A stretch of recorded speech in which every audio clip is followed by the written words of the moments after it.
سراقہ ابن مالک رضی اللہ عنہ کے واقعے کو بنیاد بنا کر کچھ لوگ ہاتھ میں کڑا پہننا جائز قرار دیتے ہیں، کیا ان کی یہ دلیل کا یہ دینا درست ہے؟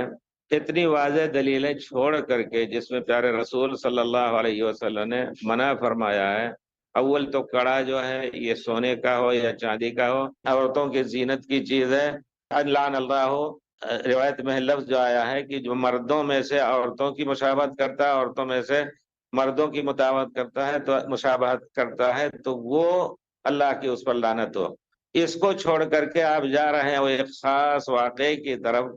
جبکہ پیارے رسول صلی اللہ علیہ وسلم نے فرمایا تھا، گئے تھے بہرحال جب ہجرت کے موقع پر غار ثور کے قریب پہنچ گئے، اور جب وہ پیارے رسول کے اوپر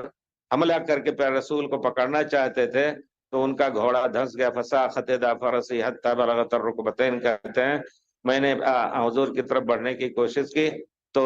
میرے گھوڑے کے دونوں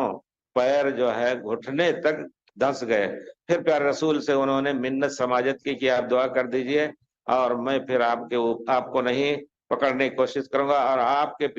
ہمارے پیچھے جو لوگ آپ کو پکڑنے آ رہے ہیں ان کو بھی میں ان سے کہہ دوں گا کہ ادھر کچھ نہیں ہے۔ لیکن پھر جب نکل گئے تو دوسری مرتبہ بھی انہوں نے یہ غلط نیت کی تو پھر گھوڑے کا پیر دھس گیا۔ اس کے بعد پیارے رسول صلی اللہ علیہ وسلم سے آ کر کے انہوں نے کہا کہ اللہ کے رسول مجھے کوئی امان دے دیجئے، امان دے دیجئے۔ تو پیارے وہ لکھنا جانتے تھے تو ان کو لکھا دیا، امن دے دیا ان کو،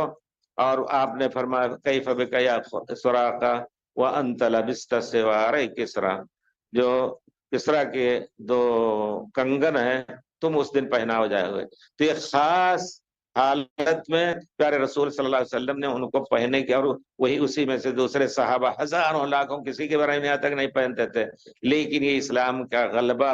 ظاہر کرنے کے لیے اس وقت پیارے رسول نے ان سے کہا تھا۔ حضرت عمر کے زمانے میں جب فارس فتح ہوا، کسرا مکسور ہو گیا، توڑ دیا گیا، تو پھر حضرت عمر نے کہا کہ یہ دیکھو پیارے رسول کی پیشین گوئی، اب تم یہ کنگن پہن لو۔ لیکن یہ بھی نہیں آتا کہ ہمیشہ پہنے رہتے تھے، ایک چیز تھی کہ وہ پہنے۔ بہرحال تو اس کو دلیل بنا کر کے صحیح احادیث کو چھوڑ کر کے آپ من تشبہ بقوم فہو منہم، جو کسی قوم کی مشابہت کرے گا اسی میں سے ہوگا۔ اور جو مردوں کی مشابہت عورت کرتی ہے اور چلنے پھرنے کپڑے وغیرہ میں یا زینت میں پگڑی باندھنے میں یہ سب چیزیں مردوں کی ہے تو اس پر اللہ پیارے رسول نے لعنت بھیجی۔ اسی طرح مرد اگر عورتوں کی مشابہت کرتا ہے، اب اس میں بہت سی چیزیں آتی ہیں مشابہت کی، کپڑے عورتوں کا پہن کر کے چلے، یا یہ کہ داڑھی وغیرہ مڈا کر کے، خاص طور پہ بہت سے لوگ ایسا یہی ہم دیکھتے ہیں، پوچھتے ہیں ان سے کہ مرد ہے کہ عورت ہے، ایسے ہی چلتے ہیں۔ تو یہ سب چیزیں غلط ہیں، یہ دلیل دینا غلط ہے۔ اب مشکل یہ ہے کہ جو غلط کام کرنا چاہتا ہے وہ کہیں نہ کہیں سے کوئی دلیل کھینچ کے لے ہی آئے گا، لیکن جب تک وہ پورے طور پر اس کو نہ سمجھے اس کو بولنا نہیں چاہیے۔ اگر اس کے دل میں اخلاص ہے